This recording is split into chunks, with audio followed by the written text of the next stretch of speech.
আসসালামু আলাইকুম ক্রিকেট প্রেমীরা। আজ বাংলাদেশ ও শ্রীলঙ্কার মধ্যকার প্রথম টি-20তে ম্যাচ যে পরাজিত এসেছে তা আমাদের অনেকের প্রশ্নের সামনে দাঁড় করিয়েছে। ভুলটা কোথায় তা জানেন? ব্যাটিং, বোলিং নাকি কৌশলের অভাব?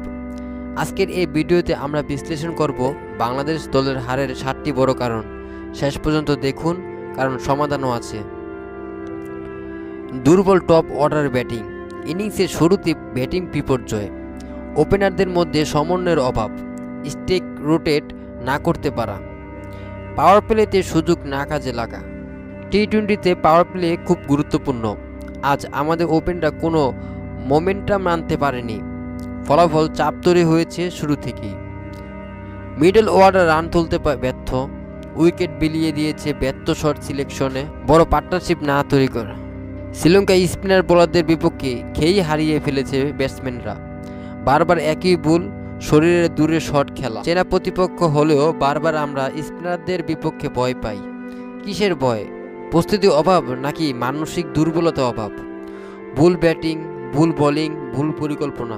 শুরুর বোলারদের দিয়ে ওভার ঠিক মতন ব্যবহার না করা। ডেড ওভার উইকেট নেওয়া বোলারদের ব্যবহার হয়নি।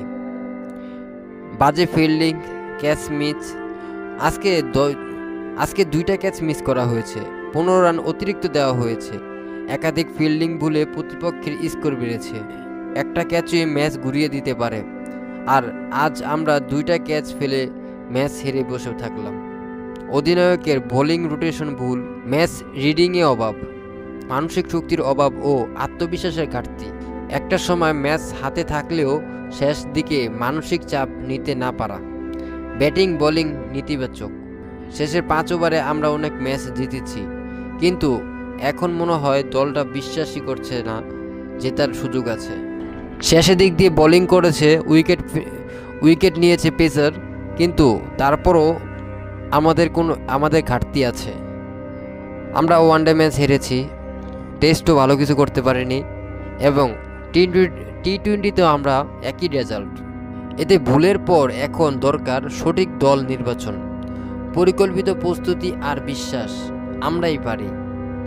বাংলাদেশ ক্রিকেটের অন্ধ সমর্থন হিসেবে আমরা জিততে দেখতে চাই, কিন্তু তার জন্য চাই বাস্তববাদী সমালোচনা, পরিকল্পিত উন্নয়ন। কমেন্টে লিখুন আপনাদের মতে বাংলাদেশে আজ কেন হারলো। ভিডিও ভালো লাগলে লাইক দিন, শেয়ার করুন আর অবশ্যই সাবস্ক্রাইব করুন নতুন ভিডিও পাওয়ার জন্য। আজকে এ পর্যন্ত কি, সবাই ভালো থাকবেন। আসসালামু আলাইকুম।